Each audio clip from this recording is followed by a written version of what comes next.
আসসালামু আলাইকুম প্রিয় দর্শক। বিগত এক সপ্তাহ 10 দিনের মধ্যে বাংলাদেশের রাজনীতি অত্যন্ত উত্তপ্ত দেখলাম আমরা। যেটা শুরু হয়েছিল সাবেক প্রেসিডেন্ট, যার বর্ণাঢ্য রাজনৈতিক ক্যারিয়ার, জনাব আব্দুল হামিদ, তার বিদেশ গমনকে কেন্দ্র করে যেটা শুরু হয়েছে আজকে আরেকটি ঘটনা, যেটা বিদেশ গমনকে কেন্দ্র করেই সেটাও রাজনীতির মাঠে আলোচনার কেন্দ্রবিন্দুতে পরিণত হয়েছে।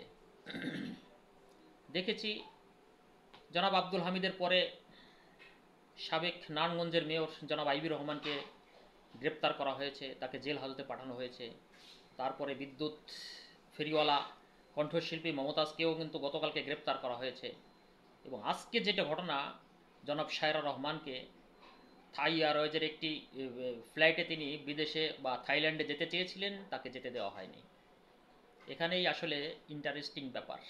শায়রা রহমান যেমন একদিকে আন্দালিব রহমান পার্থর সহধর্মিণী, তেমনিভাবে তিনি সাবেক প্রধানমন্ত্রী শেখ হাসিনা, তার চাচাতো ভাই শেখ হেলালের মেয়ে।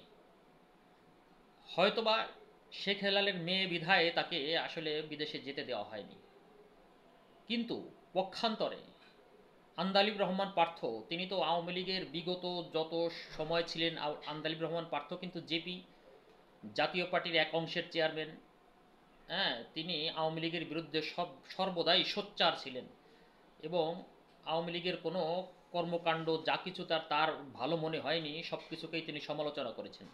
এবং তার সংসদে দেওয়া সেই জ্বালাময়ী বক্তব্য, এই বক্তব্য দিয়ে আওয়ামী লীগের বিরুদ্ধে অনেকেই এই বক্তব্য শুনে শুনে অনুপ্রাণিত হয়েছে। তো এটা আমরা দেখলাম। এখন কথা হলো, শায়রা রহমান যেমনিভাবে শেখ হেলালের মেয়ে, তেমনিভাবে আবার আন্দালিব রহমান পার্থরও কিন্তু সহধর্মিণী। এখন যেহেতু তাকে বিদেশে গমনে যেতে দেওয়া হয়নি, আন্দালিব রহমান পার্থ বৈষম্য বিরোধী আন্দোলনের সময় তার কিন্তু ব্যাপক ভূমিকা ছিল, এমনকি তিনি গ্রেপ্তারও হয়েছিলেন।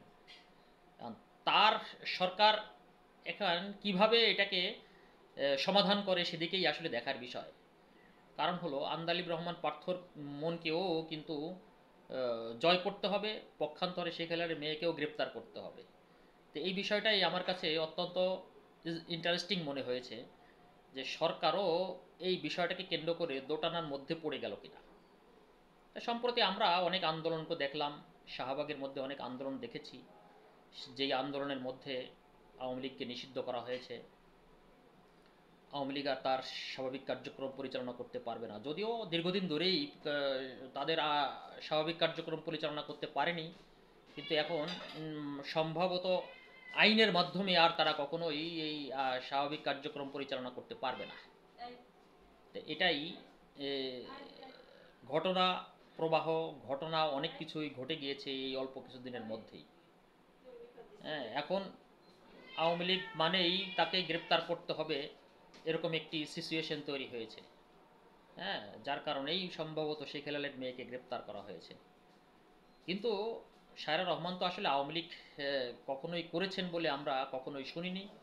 হ্যাঁ, কিন্তু তার বাবার দোষে, মানে হয়তোবা দোষে দোষে হয়ে তারপরেই হয়তোবা এখানে গ্রেপ্তার হয়েছেন। যা হোক, আমরা বাংলাদেশের রাজনীতি থেকে ক্ষমতায় থাকলো আর না থাকলো সেদিকে খেয়াল করছি না, খেয়াল করছি একটাই, যে বাংলাদেশের রাজনীতির প্রেক্ষাপট সর্বদাই যেন শান্ত থাকে, আমরা ভালো থাকি, শান্তি থাকি, সেই প্রত্যাশা করছি। সবাই ভালো থাকবেন। আল্লাহ হাফিজ।